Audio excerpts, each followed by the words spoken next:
We now return to Piracy Watch on DZRJ 810 AM, the voice of the Philippines. Here's your host, Sarah Jane Sugitan.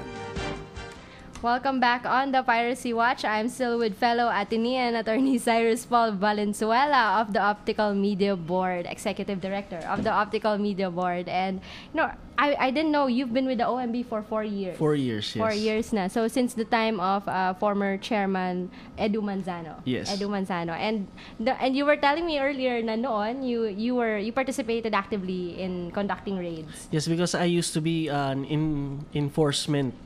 I used to be with the Enforcement Division. I was an Intelligence Officer 1 when I started out. And now you are an Executive Director now of the I'm the office. Executive Director. And your functions are more policy making or more on policy making. Yes. So, more ano of a troubleshooter. Troubleshooter, yeah. And of course, advising our legislators on what laws to pass maybe.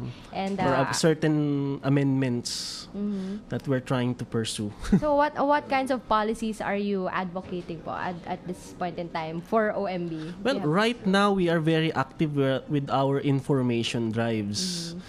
Chairman Ronnie had been conducting information campaigns in universities as well as trying to get in touch with LGUs in order to assist us in spreading awareness regarding the dangers or the ills of piracy. So you're targeting, of course, students. That has been brought up to us also in the IPO that intellectual property should be made.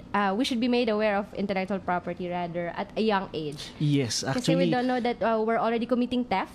Pero to us, it's democratizing effect. Everything's available to me, so I'll just copy it. Yes, because people would sometimes say that it is like a victimless crime. Who got hurt? That's the usual question. I didn't steal. I didn't kill. I wasn't taking anything illegal.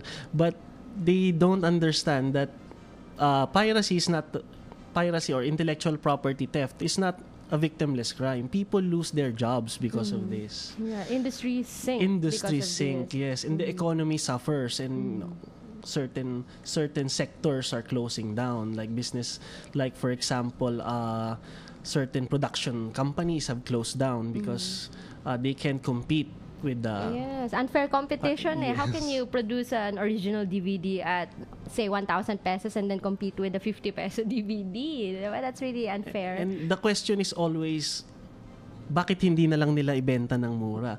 Well, they have to understand yung mga nagbebenta ng original is yung capitalization nila is higher. They paid yung artista, they paid the production. Yeah, shooting, di ba? Yes, lahat yan may mga costs. royalties, they have to give royalties.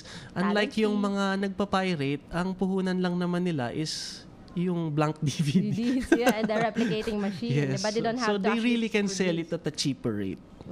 So it's really hard to compete. But right now, if you go to certain mga legitimate retailers ng mga DVDs, makikita mo meron ng mga tigsi 75 pesos na movie, mga 2 for 250, buy one take one. It's now more affordable and original pa. So exactly. Hindi pa masisira yung.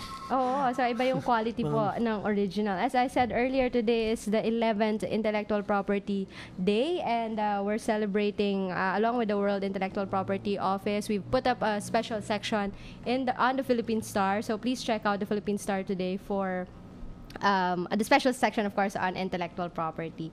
Also, in an effort to curb piracy and in light of the World IP Day, the Optical Media Board and the National Bureau of Investigation have intensified their efforts against software piracy in the Philippines. Earlier this month, inspections were carried out by around 29 OMB enforcers in Isitan Recto, Times Plaza Mall, and the University Mall in Manila, alongside Market in Taguig. Wow, there are pirated goods in Market Taguig. Yes. Shopsville Plus in Green Hills, and several sidewalk vendors of counterfeit CDs, DVDs, and software. A total of 29,000 pieces or 73 sacks of pirated movies, audios, PC games, and software installers, including Microsoft software, were confiscated. The seized, pirated, and counterfeit materials cost an estimated street value of US $109,500 or approximately 4.3 million pesos. Wow, that's a pity that this is pirated goods are made available everywhere, and it is not a victimless crime, contrary to your to the popular belief na we're not stealing from anyone. We are stealing from the government, taxes, from the movie makers, everyone who put together their efforts, their time, and their talent to bring you great movies and CDs. So now we're going to pause for a short report from Jojo Sikat. Jojo.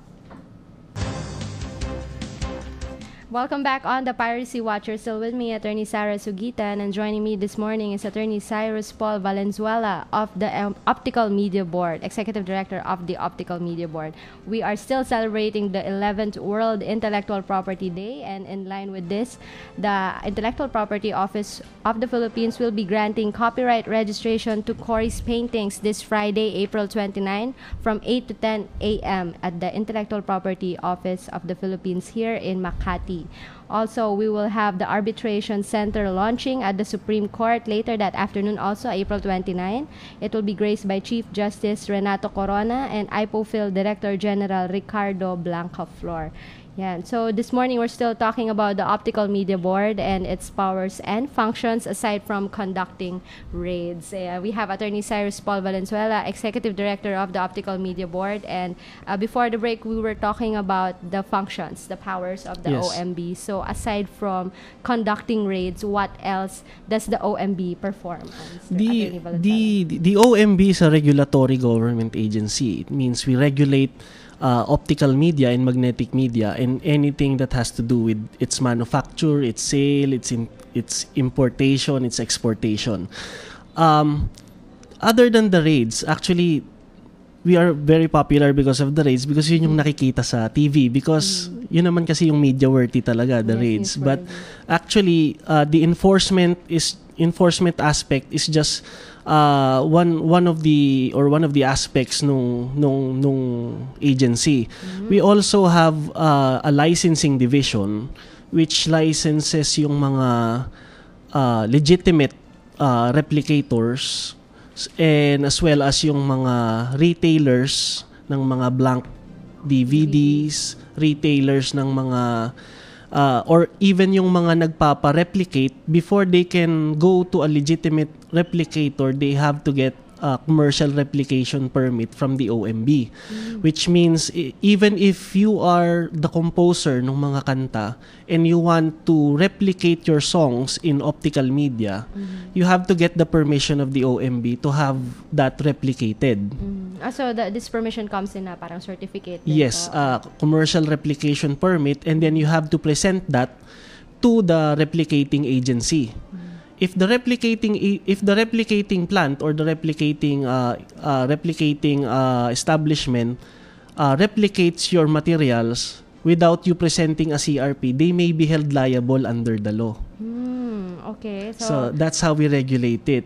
And even importation and exportation of any optical media product, as well as machines and equipments related to its manufacture, should require a permit, import permit or an export permit from the OMB. So, marami po palang ibang functions sa OMB. And other than that, we also have quasi-judicial powers. So, may hearing din po. Yes, which means if found in violation of Republic Act 9239, the OMB may impose administrative fines as well as administrative penalties such as closure of the establishment, suspension, and the like. So, judge din po sila. So, you have quasi-judicial powers, you have policy-making powers, and also regulatory powers. Enforcement. So, enforcement, of course, yung mga raids. You know what's alarming about these raids is the amount that is being seized. Through the years, it has definitely increased. In terms of katulad nito, this is just the first quarter, and already the OMB and the NBI have seized. And this is just a series of raids, 4.3 million pesos, diba, in 4 months. So it also is a testament to the extent of the pirated activity? Well, actually, that raid was conducted along with the NBI because we have interagency cooperation with the NBI and the CIDG. This is the Pilipinas Anti-Piracy Team, and the three agencies are tasked in making sure that business establishments are using legitimate software. So, yun po pala. Pilipinas Anti-Piracy Team is in charge of that. Yes. Is in charge of that. And you conduct raids alongside the NBI and the CIDG. And the CIDG. Of course, you need their cooperation because there will be seizures during a raid. I mean, you seize, of course, you confiscate. No, because the NBI has their own anti-piracy division as well as the CIDG. They have an anti-fraud division. So the three agencies decided to, how do you call this, pagsamasamahin yung resources nila in intelligence gathering in order to intensify the fight against software piracy. So, yung case build-up po, it's also with the Pilipinas Anti-Piracy Team or not necessarily? Not necessarily. Not necessarily. Sometimes, siguro kung sino yung agency that was tasked for that specific operation. They would be also the ones in charge of the case build-up. Well, of course, we can always ask help from the other agencies. Pero po yung mga like kino-confiscate, sino po yung may jurisdiction to keep that? Yes. Kasi marami din to, 73. In terms of optical media products, under Republic Act 9239, the OMB has primary jurisdiction. So sometimes, because the agency